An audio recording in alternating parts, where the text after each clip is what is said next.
Hi, everyone. My name is Catherine Garcia. I am from Professor Ashley Foster's class at California State University, Fresno, and I will be talking more about the psychoanalysis of Mrs. Dalloway and Septimus Smith and the psychological factors that come from Sigmund Freud and his theory of Thanatos. So please enjoy the reading.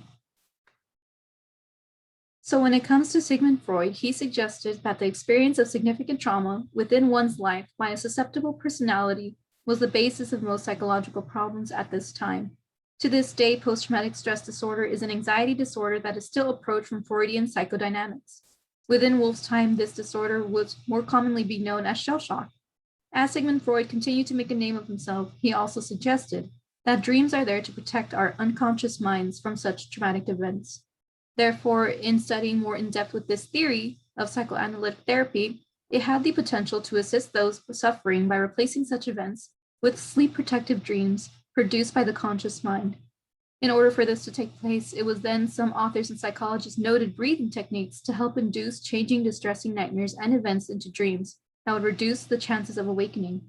This was mainly noted as a therapeutic technique, as they often observed from shell-shocked soldiers when reliving a traumatic experience, their breathing had changed. Thus, this is why when panic attacks occur or any other anxiety-related disorder strikes, it is often suggested right away to practice breathing calmly as one normally would. When it comes to the character of Septimus within Virginia Woolf's novel Mrs. Dalloway, 1925, we see implemented the concept of what Freud noted as the theory of Thanatos, which he states is the concept of death instincts being the goal of all life is death.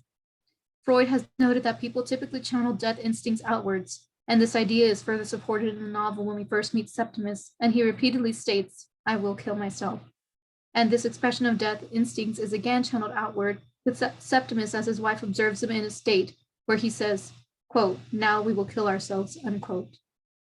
Therefore, when you enjoy this room, I hope that you notice the assets that are implemented in here that have psychological factors, including soldiers in a shell-shocked state, soldiers before entering the war, and of course, red geraniums that represent Septimus Smith and the meaning of victory is passing that usually surrounds England in Buckingham Palace.